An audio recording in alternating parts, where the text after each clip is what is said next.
Olá, pessoal! Vamos seguindo aqui com mais um episódio da série As 7 Leis Herméticas, que são as 7 leis que regem todo o universo manifestado.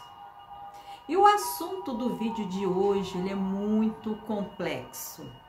Ele é bem complexo de se entender e por isso nós temos que ter aqui uma grande atenção do que o livro Kybalion vai nos passar. Nós iremos falar sobre o todo. E quem seria o todo? O todo, existem várias designações para ele, né? O Kybalion chama de o todo, mas seria Deus, o arquiteto do universo, o grande criador. E o nosso estudo, gente, ele é baseado no livro O Kybalion, que é um livro de filosofia hermética do Antigo Egito e da Grécia. E aqui no livro há um capítulo inteiro dedicado ao todo, onde se fala bastante sobre ele. E no livro, o todo sempre é escrito em letras maiúsculas, em sinal de respeito e de reverência. E logo no início do capítulo 4, o livro fala o seguinte: debaixo ou dentro de todas as manifestações exteriores, sempre houve uma realidade substancial. Esta é a lei.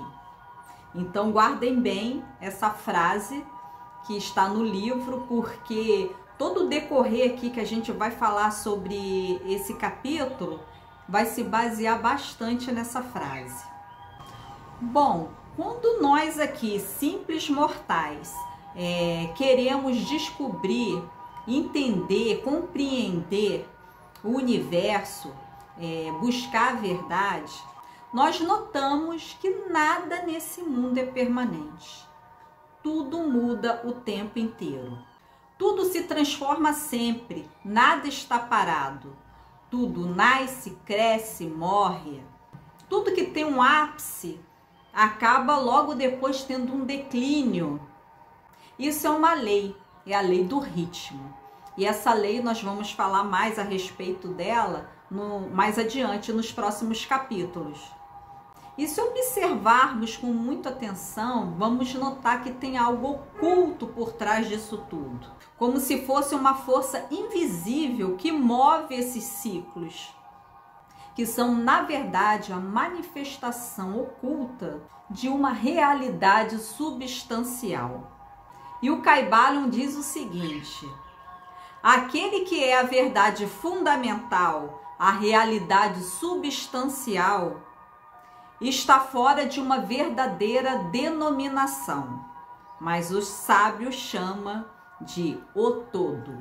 Então o livro ele vai nos dar 3 conceitos sobre o todo. Se isso é possível, né, gente? Porque nós sabemos que o todo é incognoscível, ou seja, impossível de se conhecer. Ele é de uma magnitude muito além da nossa compreensão. Nós, com a nossa cabeça finita, com nossas limitações, nós não conseguimos entender o que seria o todo. Mas o livro, ele vai trazer 3 conceitos para que a gente tente assimilar de alguma forma o que seria o todo. E é isso que o livro propõe nas suas páginas 38 e 39. Então, gente, prepare o Tico e o Teco, porque esses conceitos vão dar um nó na nossa cabeça. Na nossa cabeça, que é uma cabeça finita. Mas vamos lá. Página 38. O todo é tudo aquilo que é real. Nada pode existir fora do todo, porque do contrário, o todo não seria mais o todo. Então esse seria o primeiro conceito. Tudo está dentro do todo, tudo. Senão não seria o todo, né? O segundo, e ele é mais longo. O todo é infinito, porque não há quem defina, restrinja e limite o todo. É infinito no tempo, ou eterno. Existiu sempre, sem cessar, porque nada há que pudesse criar. E se ele não tivesse existido, não podia existir agora. Existirá perpetuamente, porque não há quem o destrua, e ele não pode deixar de existir.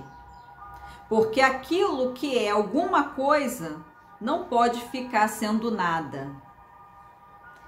É infinito no espaço, está em toda parte, porque não há lugar fora do todo.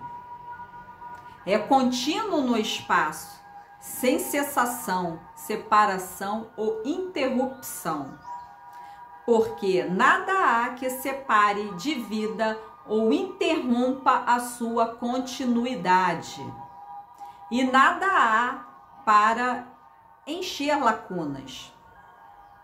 É infinito ou absoluto em poder, porque não há nada para limitá-lo, restringi-lo ou acondicioná-lo.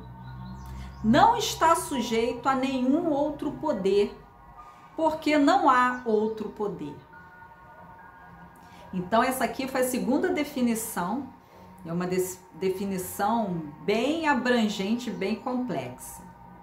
E a terceira e última é o seguinte: o todo é imutável, ou não está sujeito a ser mudado na sua natureza real. Nada há que possa operar mudanças nele, nada há em que possa ser mudado, nem nada que tenha sido mudado. Não pode ser aumentado nem diminuído, nem ficar maior ou menor, seja qual for o motivo. Ele sempre foi e sempre será tal como é agora, o todo. Nada houve, nada há e nada haverá em que ele possa ser mudado. Então o livro aqui, ele nos traz, né, uma certa ideia para que a gente assimile a grandiosidade do que seria o todo, né, usando aqui palavras para que a gente possa entender o quanto ele é absoluto, né? Aí, gente, o livro, ele faz uma conclusão muito interessante logo após esses três conceitos, que é o que a gente vai acabar destrinchando aqui ao longo do vídeo. Eu vou ler esse trechinho para vocês, porque esse aqui é a cereja do bolo. O todo sendo infinito, absoluto, eterno e imutável, porque foi isso que, né, aqueles três conceitos nos falaram. Então, segue-se que tudo que é finito, passageiro, condicional e mutável não é o todo. E como não há nada real fora do todo, todas as coisas finitas não são reais. Olha só, gente, esse trecho aqui da página 39 é para fazermos uma bela reflexão sobre o que o Kybalion quer nos ensinar com isso. Como eu falei lá no início do vídeo, um bom observador, aquele que quer aprender a verdade, ele observa que o nosso mundo ele é feito de ciclos, nada é permanente, muda a todo momento.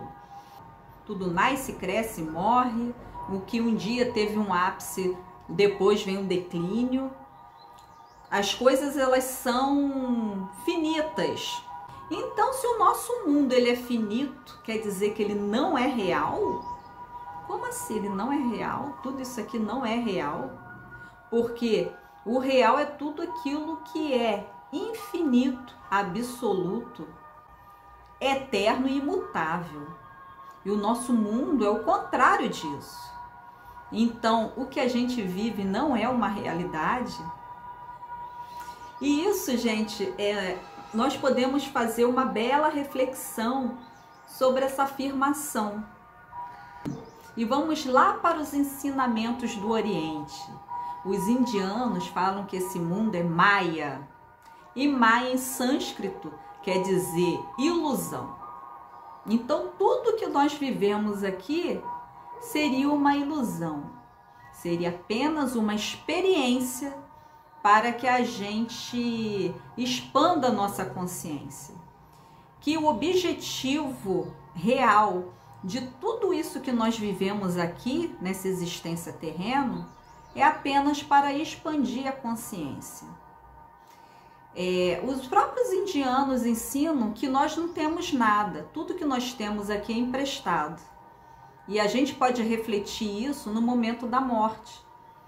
Quando morremos, nós não levamos nada, tudo fica aqui no mundo material. Então, o apego, a busca contínua por bens materiais, isso tudo seria uma perda de tempo, né? Porque esse não é o nosso objetivo. E o Kybalion, ele traz todo esse conceito sobre o todo, já para nos alertar sobre isso. Eu posso citar aqui para vocês a alegoria do mito da caverna de Platão. O mito da caverna de Platão, ele descreve muito bem Maia. Quem é Maia, né? E eu vou falar aqui rapidamente um pouco sobre o mito, para quem não o conhece, e é bem interessante. Inclusive aqui no canal tem um vídeo sobre o mito da caverna de Platão. Vou deixar um card aqui. Pessoas viviam no fundo de uma caverna e ali só percebiam sombras que eram refletidas na parede por imagens que passavam à frente de uma fogueira. Eles achavam que aquilo ali era real, que as sombras eram a realidade. Existiam os amos da caverna que se encarregavam de administrar essas sombras. Até que um cidadão que ali ficou muito incomodado com aquilo tudo e pensava que deveria existir algo muito além daquilo ali, resolveu olhar em volta e assim quebrou as suas algemas e foi seguindo a luz. E então conseguiu sair da caverna. Ele pôde então conhecer a verdadeira realidade.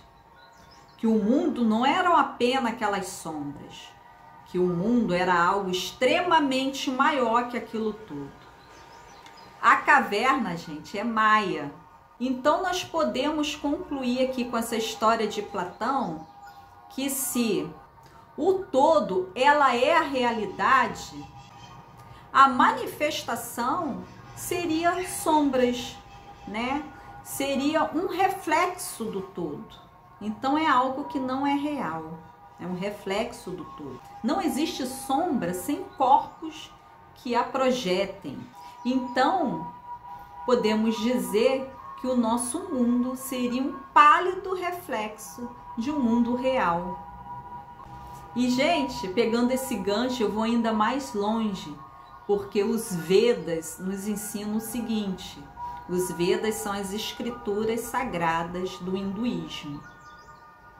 E ele nos ensina o seguinte, que a fogueira, lá no mito da caverna, seria a origem da criação das sombras. Então a fogueira era uma grande responsável por criar as ilusões. E aqui no nosso mundo seria o sol. O sol que cria a vida, ou a ilusão, aqui no nosso mundo manifestado. Vou deixar isso aqui para que a gente reflita, né? Porque é bem complexo isso. Essa, gente, é uma questão bem complexa, mas à medida que nós vamos estudando, vamos expandindo a nossa consciência, as coisas elas vão ficando mais claras. E aqui o canal é justamente para isso, é para que a gente expanda a nossa consciência. Então eu sempre trago estudos no sentido de fazê-lo. Agora, voltando lá no Antigo Egito, né, aquele Egito que não existe mais, eles tinham uma compreensão muito acertada acerca disso tudo. Pois lá na cultura egípcia não havia a separação entre matéria e espírito. Eles achavam que tudo era uma continuidade. Tanto que quando uma pessoa ela morria, não havia todo esse sofrimento e todo esse desespero e essa lamentação que há aqui hoje em dia no nosso mundo contemporâneo. Eles faziam, né, os ritos de passagem, que são os funerais, mas eles sabiam que aquela pessoa, na verdade, iria renascer numa outra etapa da sua caminhada, numa outra etapa da sua vida. Que a vida, ela não cessa, ela iria continuar. O espírito, ele é eterno. Ele é eterno, ele é absoluto. Ele vem aqui para ter uma experiência terrena, porque é necessário, né, para a sua expansão da consciência, mas ele faz parte do todo. Ele sim é real. Se você pegar um egípcio daquela época e perguntar a ele, para você, o que é verdade? O que é real? É a matéria ou é o espírito? Ele ia responder de primeira, é o espírito, porque o espírito, ele é atemporal, ele é absoluto, ele é permanente. Agora, se você pega qualquer pessoa aqui do nosso mundo contemporâneo e fazer a mesma pergunta, eles já vão dar uma resposta totalmente ao contrário. Ah, o que é real é isso aqui, é o que eu vejo, é o que eu toco, é isso que está aqui. O espírito eu não sei nem se existe. Quem morreu não voltou para me falar como é que é do outro lado. Então, para mim, o real é isso aqui. Então, gente, podemos concluir que a nossa civilização ela é extremamente materialista. Em outros estudos aqui do canal, nos 7 raças do planeta, isso é muito bem mostrado. Por que nós somos tão mergulhados na matéria? Porque, na verdade, a gente está num ciclo evolutivo, a gente está passando por um ciclo de muito materialismo, que os indianos chamam de Kali Yuga. E as pessoas, elas acham que a realidade é somente aquilo que elas conseguem comprovar com seus 5 sentidos. Mas a realidade, gente, é muito além, né? Então, para nós, o conceito de realidade está totalmente distorcido. E o Kybalion confirma isso. É um bom tema para a gente refletir e para a gente ver que o entendimento, a maneira como nós olhamos e observamos tudo que acontece à nossa volta é de extrema importância para a nossa evolução. Então, gente, eu fico por aqui. Hoje o vídeo foi complexo, né? Falar do todo não é algo assim fácil, né? Mas eu acho que o Kybalion cumpriu a sua função de trazer de uma forma que a gente tente assimilar o que seria o todo. Então, eu fico por aqui. Vejo vocês na próxima semana para continuarmos aqui o nosso estudo das 7 leis herméticas. Muita paz e muita luz a todos. Namastê.